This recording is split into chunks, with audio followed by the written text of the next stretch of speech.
It's strange, isn't it? How silence can feel louder than noise. How laughter in a crowded room can echo like thunder against your chest. How something as simple as saying hi can feel like walking barefoot on glass. If you've ever stood in a room full of people, heart pounding, wondering if everyone can hear your thoughts, you already know what social anxiety feels like. It's not fear of people. It's fear of being seen and misunderstood at the same time. See, social anxiety isn't shyness. It's not introversion. It's a psychological tug-of-war between wanting connection and fearing judgment. The paradox hurts. You crave belonging. But the thought of being noticed makes your body brace for impact. You want to speak. But your voice hides behind your ribs. Psychologists call it an excessive fear of negative evaluation. Your brain scans the room like a radar, hunting for signs of rejection. A glance. A pause. A shift in tone. Suddenly your mind spirals. Did I say something wrong? Do they think I'm weird? Maybe I should have stayed quiet. That's the invisible conversation. The one people with social anxiety have every day. Underneath it, the brain's fear center, the amygdala, is on overdrive. It fires alarms in safe situations. A simple hello feels like standing under a spotlight. Every word magnified. Every movement analyzed. It's not your fault. It's your biology trying to protect you. Because to the brain, rejection feels like danger. But here's the thing most people miss. Social anxiety doesn't always look anxious. Sometimes it wears a perfect smile. It nods at the right moments. It laughs when expected. And afterward, it replays every word, every gesture, every silence, like a movie you can't stop watching. It's the exhaustion of performing normal every day. And yet, beneath all that fear, is a deep, breathtaking sensitivity. People with social anxiety feel everything. They notice micro-expressions, subtle shifts in tone, the emotional temperature of a room. Their empathy is turned up too high. They sense what others feel before they say it. That's not weakness. That's awareness, turned inward until it burns. Sometimes, social anxiety is inherited. Sometimes it's learned. Growing up in environments where you felt judged or unsafe wires the brain to expect pain from people. For others, it's death by 1,000 moments. Little rejections, criticisms, or the endless just be confident advice that made you feel broken for struggling. So your awareness turns inward. You stop experiencing the world and start monitoring how the world experiences you. It's not vanity. It's vigilance. Social anxiety is the fear of emotional exposure. The fear that if people saw the real you, they wouldn't stay. That's why surface advice. Be confident. Don't care what others think. Never really works. Logic doesn't calm the nervous system. When your body believes it's in danger, reason is irrelevant.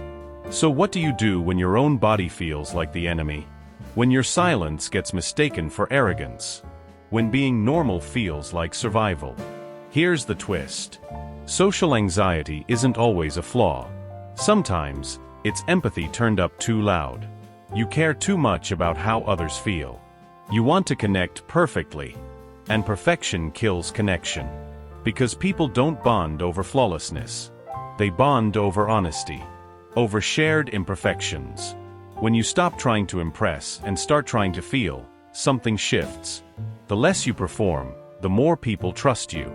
Because real presence, raw, quiet, unpolished, is magnetic. Anxiety makes you overanalyze yourself. But that self-awareness can also become your greatest gift. If you turn it from criticism into curiosity. Instead of asking, "What's wrong with me?" ask, "What's happening inside me right now?" That single shift changes everything. Because curiosity is the opposite of fear. Science backs this up. The amygdala and medial prefrontal cortex, both overactive in social anxiety, keep you stuck under a mental spotlight. Therapies like mindfulness and exposure training help move that spotlight outward. They remind you, not every silence means judgment. Not every look means rejection. Sometimes, people are just lost in their own thoughts, just like you. You can't outthink anxiety. You retrain it, slowly. Through breathing, grounding, small acts of courage. Through the moments where you choose presence over protection. Healing isn't about fear disappearing. It's about realizing that fear doesn't get to drive anymore. And when it finally quiets down, something surprising happens. You start to see your empathy as strength. You start to listen differently.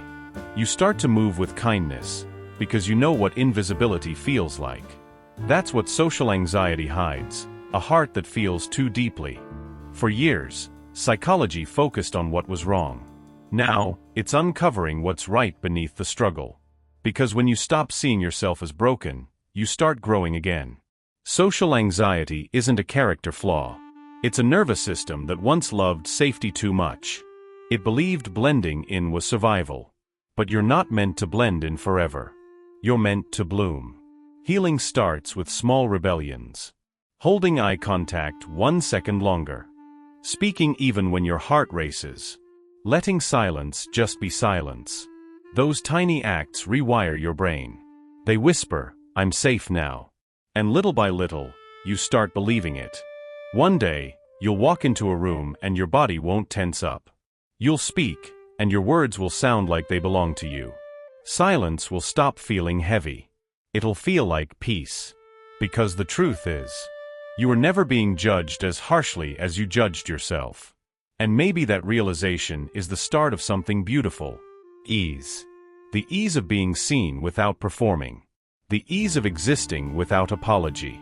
The ease of remembering that your worth was never something to prove, only something to remember. So if you're listening right now, breathe. You've been fighting a battle no one else could see. But you're still here. Still trying. Still learning to speak, even when your voice shakes. That's courage. Because bravery isn't always loud. Sometimes, it's just a whisper that says, "I'll try again tomorrow."